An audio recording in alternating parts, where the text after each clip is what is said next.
manipulation des différents ingénieurs. Là, nous sommes avec M. Daniel Kassela et M. Idriss qui ont travaillé sur leur projet. Il va essayer de vous expliquer avec plus de détails ça consiste à quoi la manipulation. Monsieur Daniel, vous avez la parole.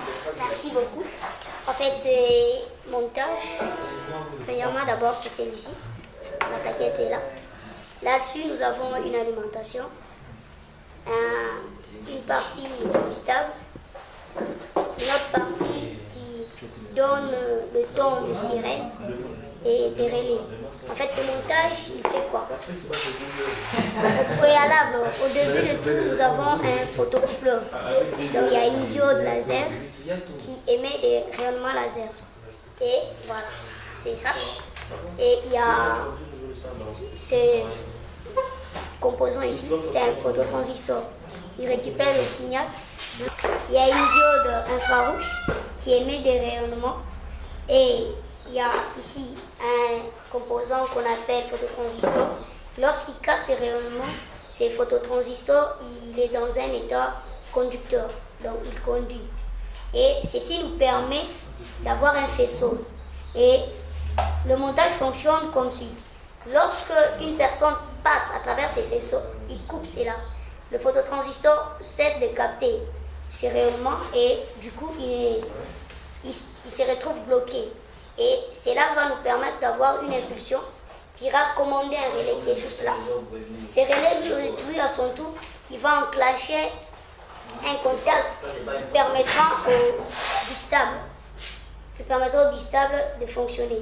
Le bistable nous donnera une tension et cette tension permettra maintenant à notre système ici qui est composé de NE555. C'est un système qui nous produit un son de la sirène. Ce système sera enclenché et il y aura un son, il y aura une sirène qui va retentir. Donc, si la personne traverse, prenons un voleur, il traverse, directement il y a l'alarme qui s'enclenche, directement il y a la sirène qui commence à retentir. Et il y a même une lampe qui sera commandée par ce relais. Il y a une lampe qui va s'enclencher. À part la lampe, nous avons mis aussi un dispositif plutôt tel que il y a, voilà, la lampe est là.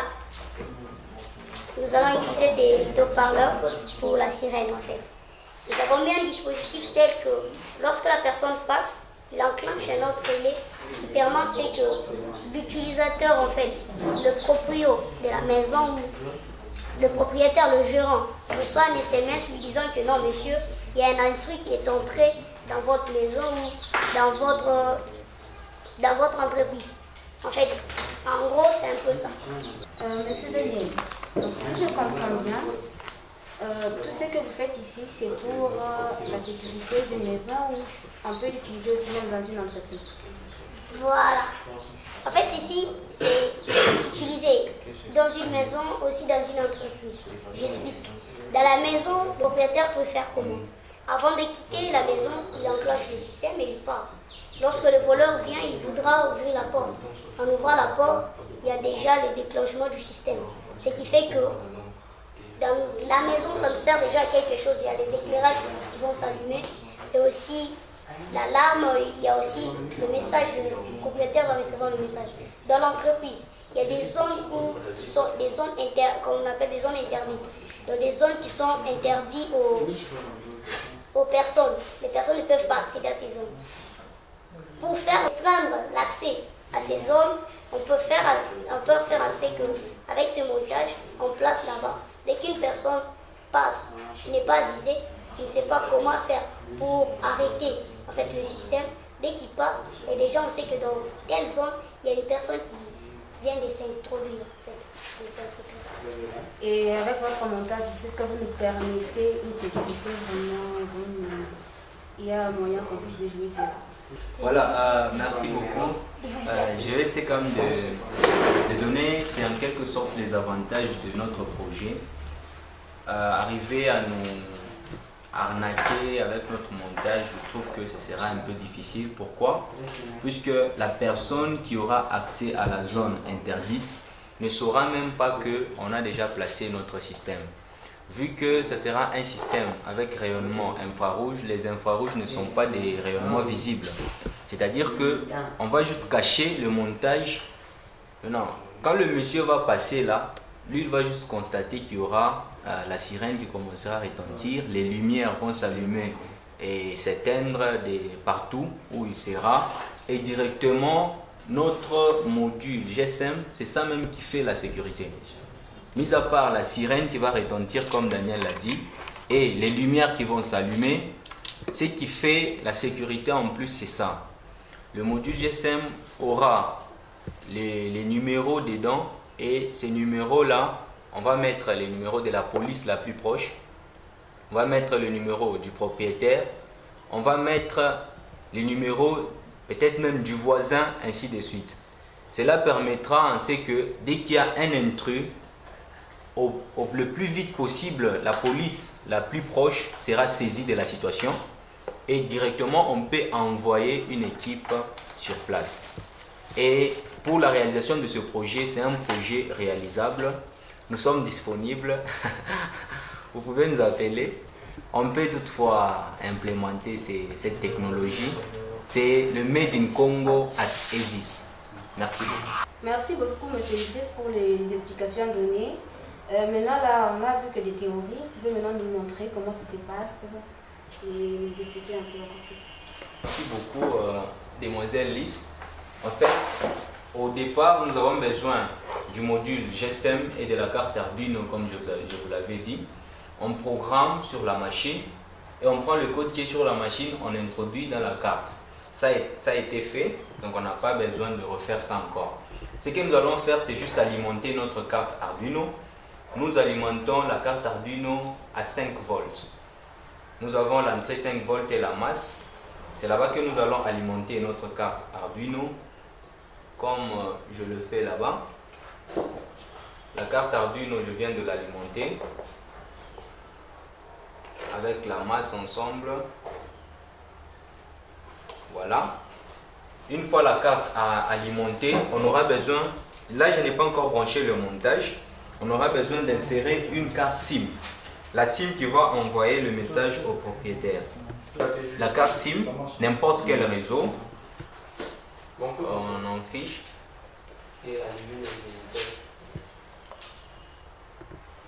Voilà. On introduit la carte SIM. Dès que tout est bon, nous devons maintenant brancher notre alimentation au montage. Nous connectons l'alimentation de notre montage. Nous l'alimentons ici. On alimente la lampe et nous devons la brancher sur le montage. Branchons la lampe sur le montage.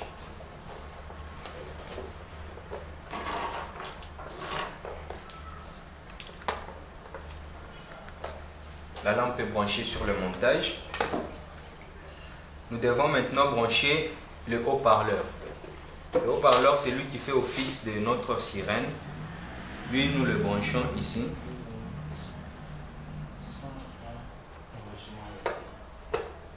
Voilà, d'accord. Le haut-parleur, il est aussi branché. La carte Arduino, elle est branchée. Tout est bon. Nous pouvons maintenant enclencher notre montage. Alors, pour le moment, on n'a pas encore exploité l'aspect du faisceau. On a juste exploité l'aspect envoi message, l'aspect lumière et l'aspect sirène. L'aspect faisceau, avant qu'il soit le soir, on pourra faire ça. Et là, je vais brancher le montage. Je branche d'abord la lumière, la lampe. Et il me restera que brancher l'alimentation du montage. Comme vous le voyez, ensemble avec moi, la lumière vient de s'allumer. La sirène retentit. le module il est déjà allumé. Il ne suffit que de l'activer. Alors, cet événement va arriver lorsque l'utilisateur coupe le faisceau. Quand l'utilisateur coupe le faisceau, le module sera directement activé. Il va envoyer le message. La sirène va sonner et ça enverra le message à la police, aux voisins, aux gens les plus proches qui peuvent venir tout près de la zone en question. Alors, c'était un peu tout. Je ne sais pas si Daniel a quelque chose à ajouter. Moi, j'ai une question, monsieur Idriss. Oui. Je me demandais, quand vous utilisez un réseau GSM ici, s'il y a un problème de réseau de communication, ça ne pourra pas avoir des répercussions sur le système? Voilà, s'il y a un problème de réseau, par exemple, l'avantage avec le système, c'est que nous ne sommes pas figés à un seul réseau. Il suffit juste d'utiliser la puce. Je peux prendre la puce RTL, la puce Vodacom, Africell. Si il se fait que au cours de la journée, Africell a des problèmes, je peux passer directement, je mets la SIM de RTL. Les messages passeront toujours sans problème. Donc côté GSM, nous n'avons pas un opérateur sur qui on compte. Donc nous pouvons changer comme on veut. Alors je ne sais pas si Daniel pourra ajouter aussi quelque chose. En gros, c'est ça notre montage. Dès qu'on coupe le faisceau, le message est envoyé, la police arrive, la sirène retentit, la lumière aussi s'allume. C'était ça d'une manière générale notre manipulation. Thank you.